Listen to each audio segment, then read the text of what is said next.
Eu quero saudar a todos com a paz do Senhor Jesus, amém?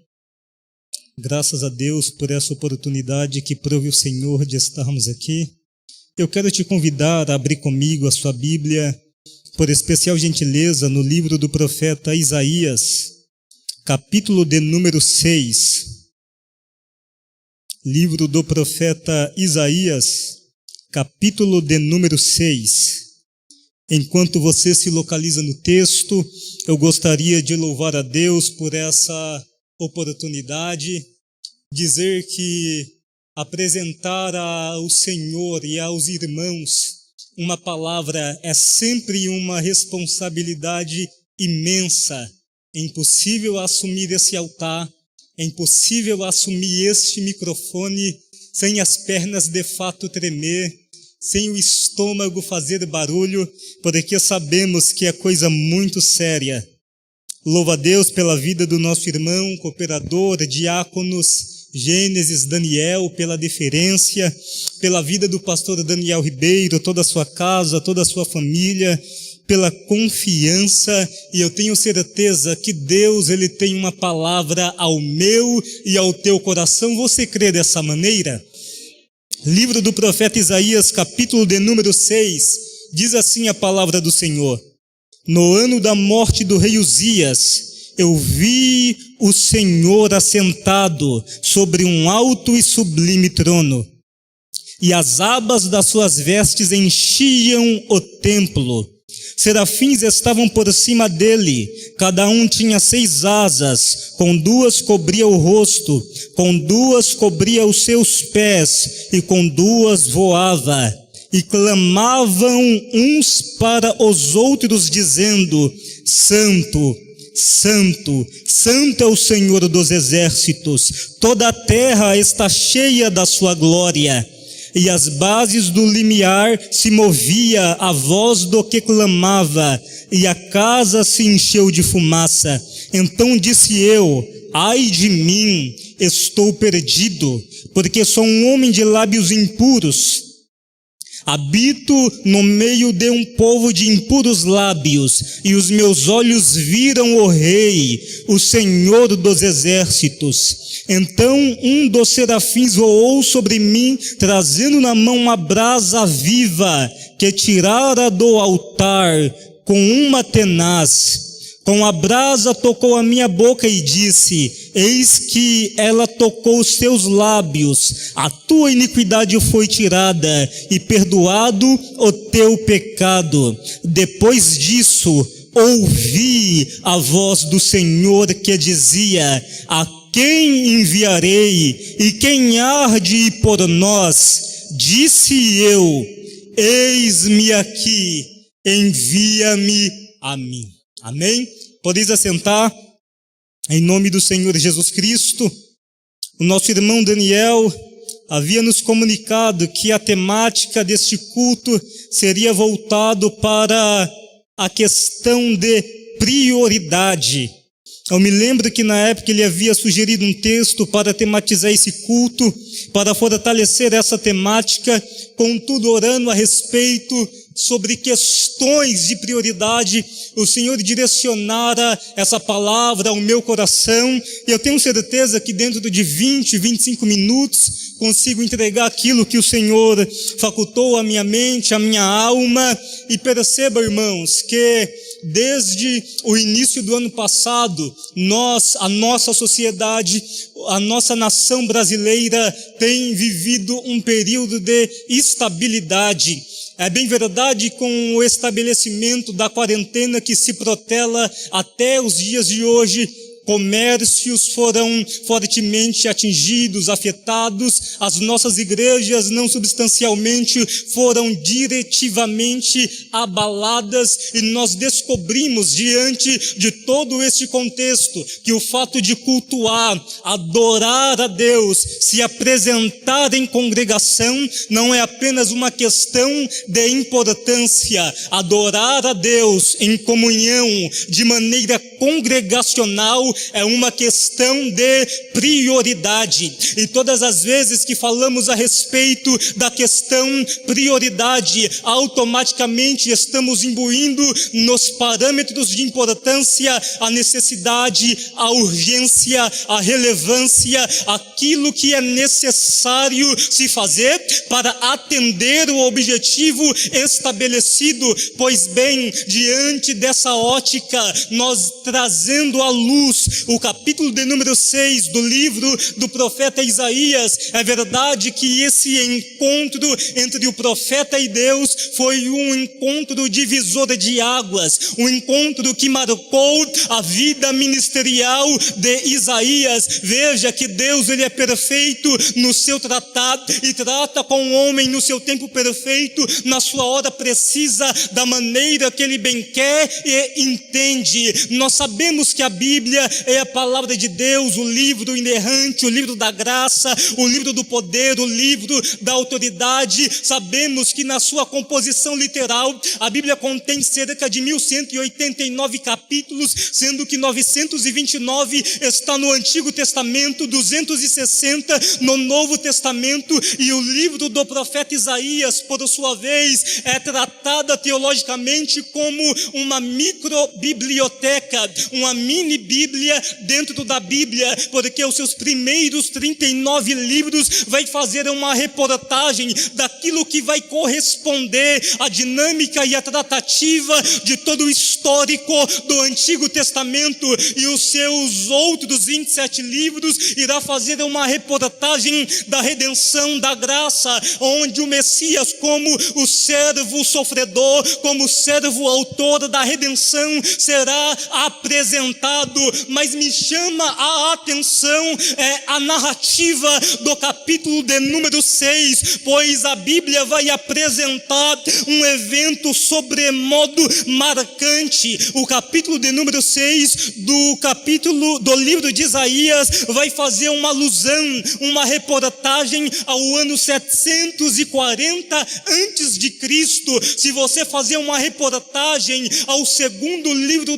das crônicas dos reis de Israel, a Bíblia vai dizer que Deus vai levantar um jovem de 16 anos de idade. O seu nome é Uzias. A Bíblia vai relatar que Uzias vai reinar por cerca de 52 anos, e este período de governo é um período de prosperidade, é um período de bênção, é um período a qual a mão do Senhor é estendida, favorecendo toda a Israel, toda a Jerusalém. A Bíblia vai dizer que, e eu posso tratar dessa forma, que o histórico da vida do rei Uzias vai ter pelo menos dois momentos cruciais. O primeiro momento da vida do rei Uzias é marcado pela sua fidelidade, pelo seu compromisso com Deus. A Bíblia vai dizer que Deus prosperou o reinado de Uzias, e vai mencionar de forma clara, literária,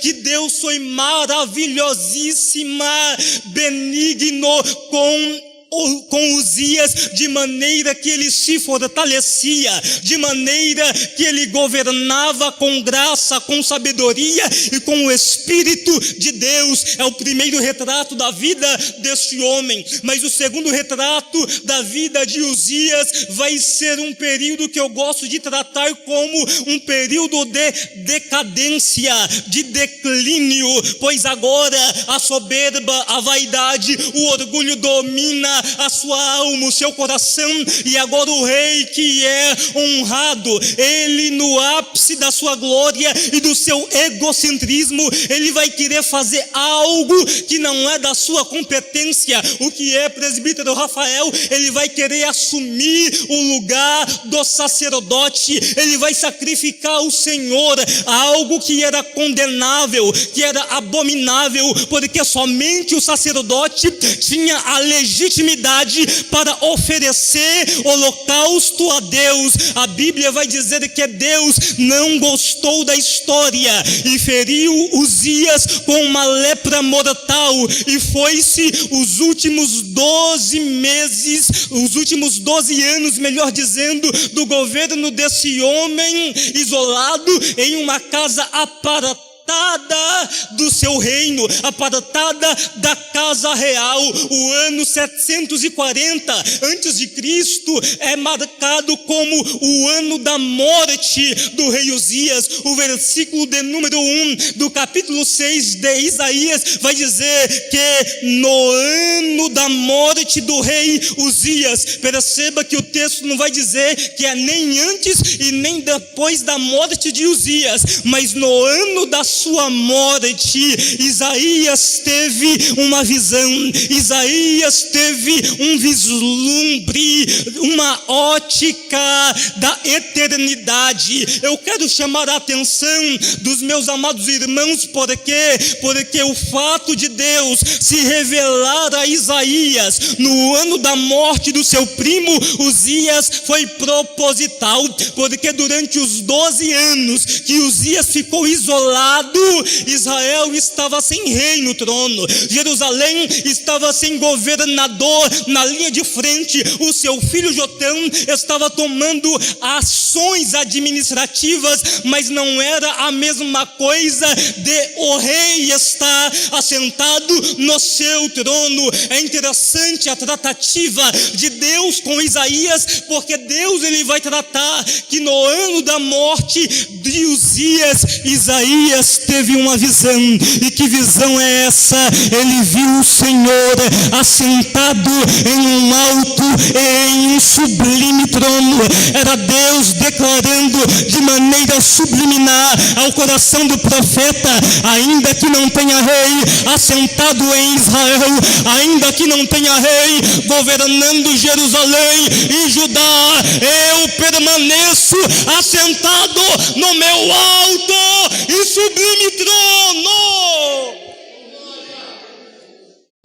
Deus ele nunca sofreu e nunca sofrerá impeachment. Não existe homem capaz de usurpar o trono que é de Deus. Quando a Bíblia vai dizer que Deus ele está sentado em um alto e sublime trono, em primeiro lugar, a Bíblia está dizendo que Deus ele não perdeu o governo, Deus ele não perdeu a administração. Deus estava dizendo para o profeta: olha, profeta, independente do seu primo Uzias está morto ou não, olhe para mim, porque eu serei a vossa prioridade. Eu estou sentindo a presença de Deus aqui. Aleluia. E veja que o texto vai dizer na sua literalidade que ele viu o Senhor assentado em um alto e sublime trono.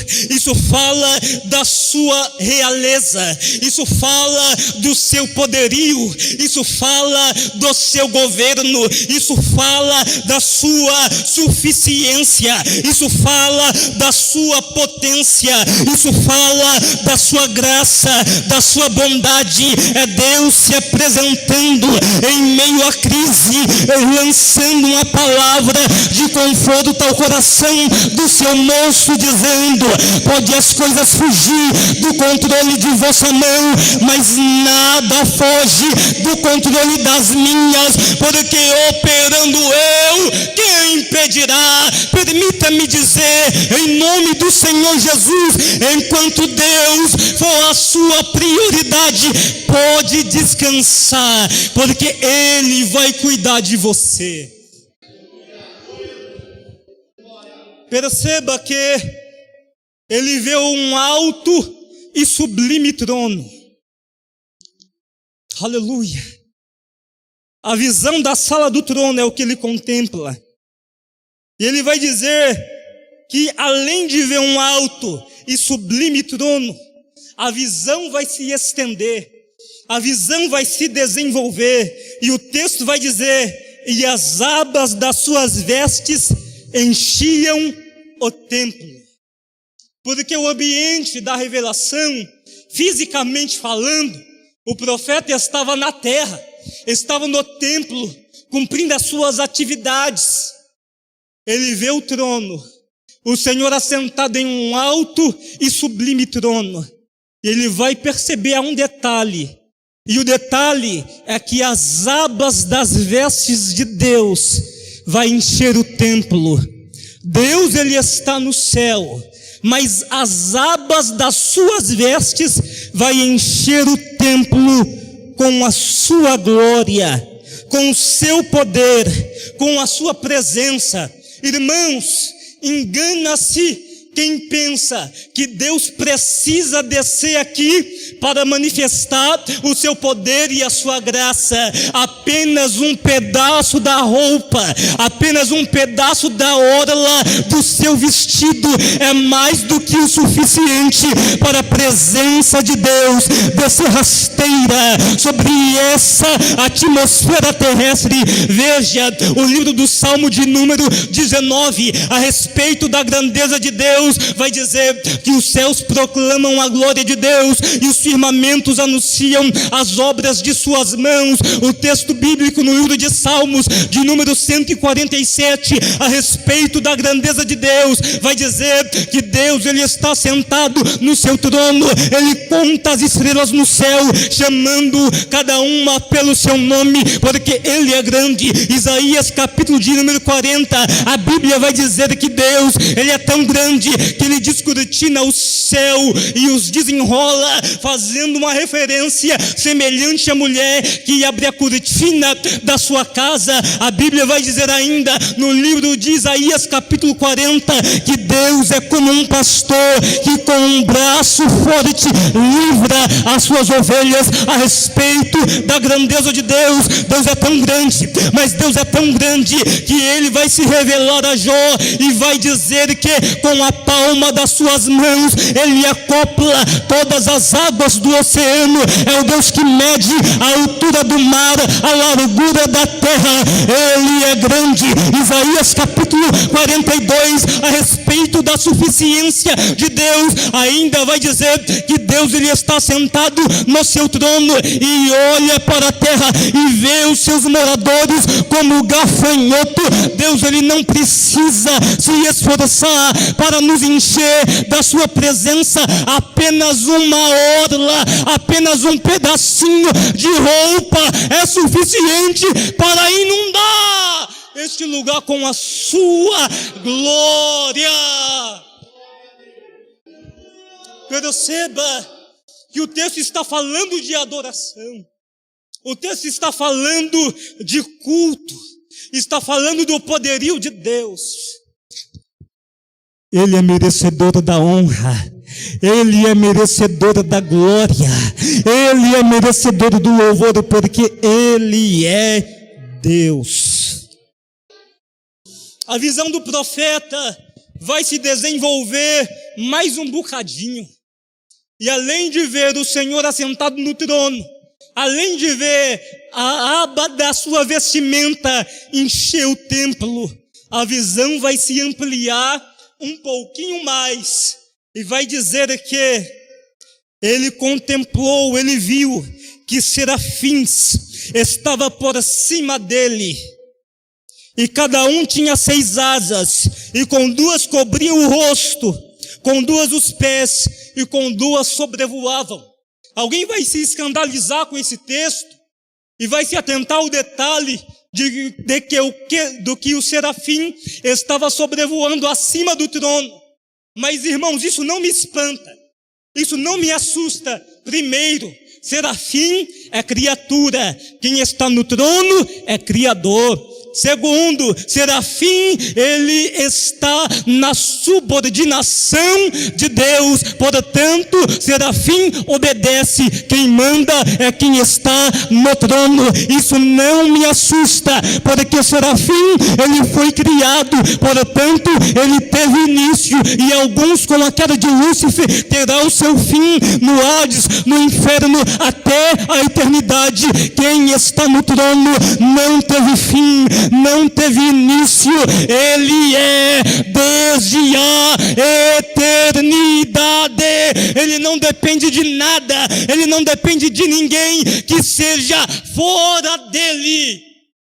Isso só prova uma coisa: o fato do serafim estar sobrevoando acima significa que até as mais altas alturas, o nome daquele que está no trono é glorificado. E tu, meu irmão, não vai dar um glória a Deus, não? Porque estamos falando de prioridade, e adorar a Deus é questão de prioridade. Você tem um glória para dar para Jesus aí? Ele merece, ele é grande.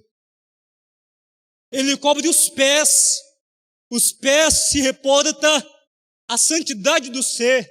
Ele encobre o rosto, porque vai tratar a respeito da glória de Deus no ser. Mas ele vai cobrir os pés e o rosto e vai sobrevoar.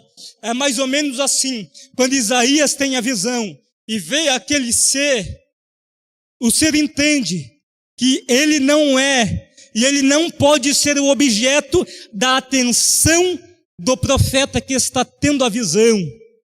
O anjo compreende, o serafim compreende que ele não é o foco daquela tratativa, porque toda a atenção deve ser voltada para aquele que está assentado no trono. Por isso, irmãos, que crente que veio no culto para chamar atenção, por meio do vestir, por meio do falar, de como louva, de que maneira prega, como é o seu sapato, se é brilhante ou não, está perdendo tempo, porque o verdadeiro adorador, quando se apresenta, o seu olhar está inclinado apenas para aquele que está assentado no trono e que governa a minha e a tua vida, a dinâmica da igreja que recebe a nossa adoração como aroma e em cheiro suave.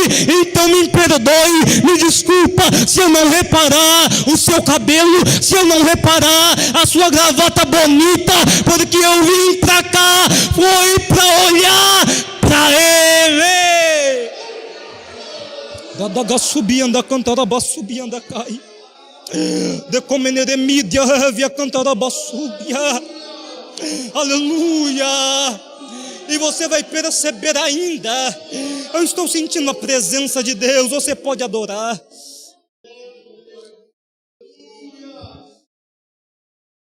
O serafim, ele vai louvar o Senhor. E a expressão do seu louvor nos chama a atenção, porque a verbalização da adoração está relacionando, está elogiando a santidade de Deus.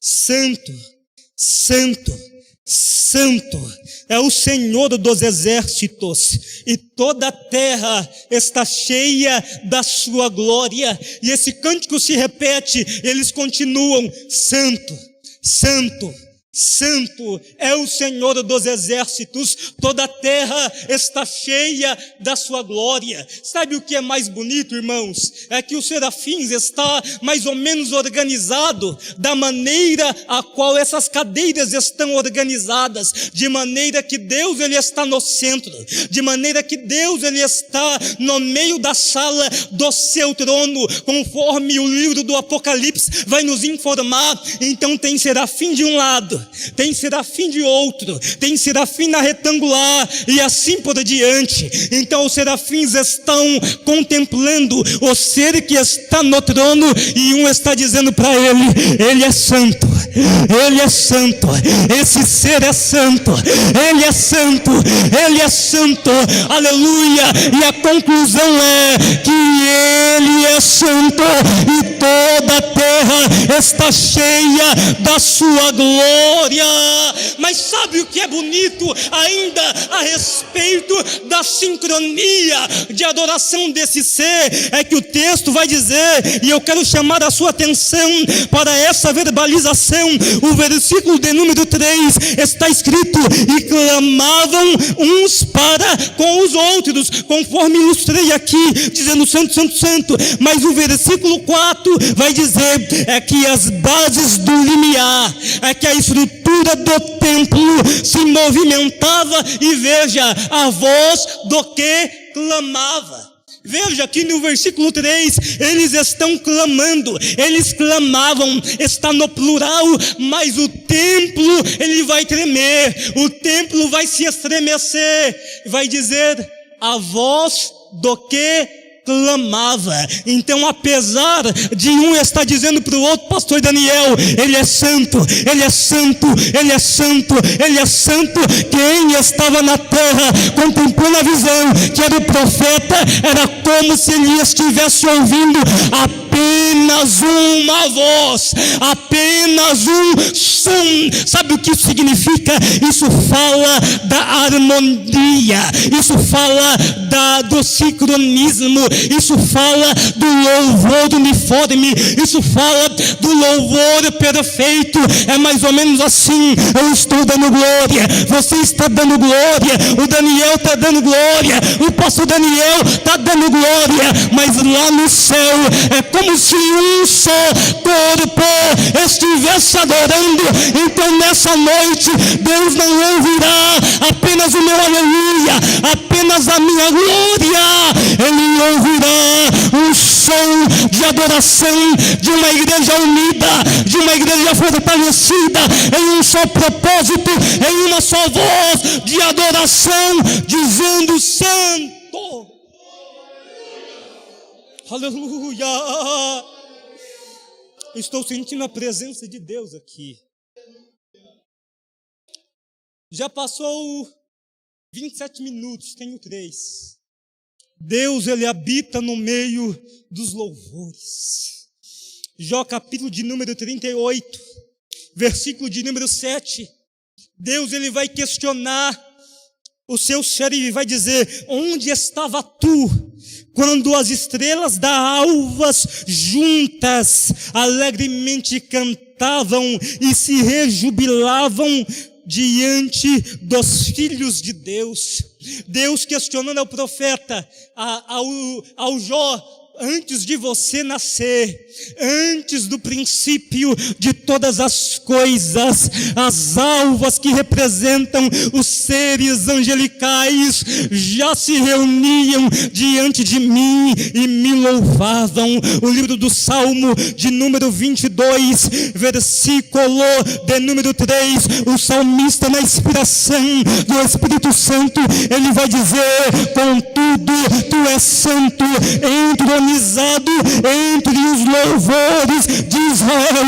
É o salmista dizendo que Deus, ele habita no meio dos louvores. Mas para finalizar, irmãos, eu vou ser obediente ao horário. Ainda no livro do Salmo de número 148, o salmista, na expressão e na instrumentalidade do Espírito Santo, vai dizer: aleluia, louvai ao Senhor do alto dos céus, louvai-o nas alturas, louvai-o todos os seus anjos, louvai-o todos nas regiões celestial. Desde a eternidade já havia adoração. Não cesse de adorar. Ei, adorador, não perca o seu louvor, não perca a sua voz, porque adorar, contemplar a presença de Deus em união é questão de prioridade. Que Deus te abençoe, em nome do Senhor Jesus.